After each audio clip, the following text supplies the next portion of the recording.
আর একটা মজার বিষয় হচ্ছে দেখেন, আমি আমার গাড়ির মিটার বন্ধ করে দিছি, কারণ আমি আমার আসসালামু আলাইকুম এভরিওয়ান, কি অবস্থা সবার? আশা করি সবাই ভালো আছেন। আজকে হচ্ছে আমি 300 ফিট রোডের একটা ইতিহাস মনে হইলো যে শেয়ার করি আপনাদের সাথে। এই 300 ফিট রোডটা এখন যত সুন্দর দেখতেছেন, আমি কিন্তু এখানকার পুরাতন পাপি, লাইক 2019 আই গেস, বা 20 মাস্ট, বাট 19ও হইতে পারে, যাই হোক। সো তখন থেকে আমি এই রাস্তার পাপি।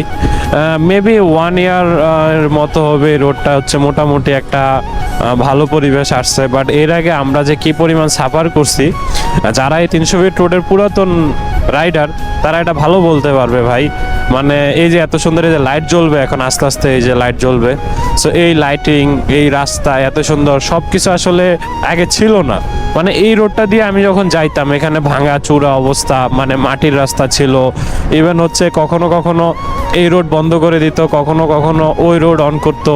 এই যে আস্তে আস্তে লাইট সবগুলো অন করবে, সো কখনো কখনো ওই রোড অন করতো, কখনো কখনো এই রোড অন করতো। এভাবেই আসলে সবসময় মানে এই 300 ফিট রোডটার কাজ চালায় গেছে। বাট এখন যেটা হচ্ছে যে মাঝখানে প্রচুর পরিমাণে চাপড়ি চলে আসছিল এই রোডে। সো আমাদের সেনাবাহিনী বলেন বা বাংলাদেশ পুলিশ বলেন, তাদের সহযোগিতায় এই রোডটা এখন মোটামুটি কন্ট্রোলে আসছে। বাট আমার মনে হয় না আপনারা কখনো দেখবেন আমি এই রোডে টানাটানি করছি, বাট এভারেজ টান তো সবাই দেয়। আর একটা মজার বিষয় হচ্ছে দেখেন, আমি আমার গাড়ির মিটার বন্ধ করে দিছি, কারণ আমি আমার নিজের যতটুকু কমফোর্ট আমি ততটুকুতে গাড়ি টানবো। আমার গাড়ি কততে আছে, কত গিয়ার আছে, I don't care man, I don't care. 300 feet রোডটা আসলে যে এখন অনেক সুন্দর হয়েছে, বাট আমার মনে হয় এটার আরো কিছু উন্নতি দরকার।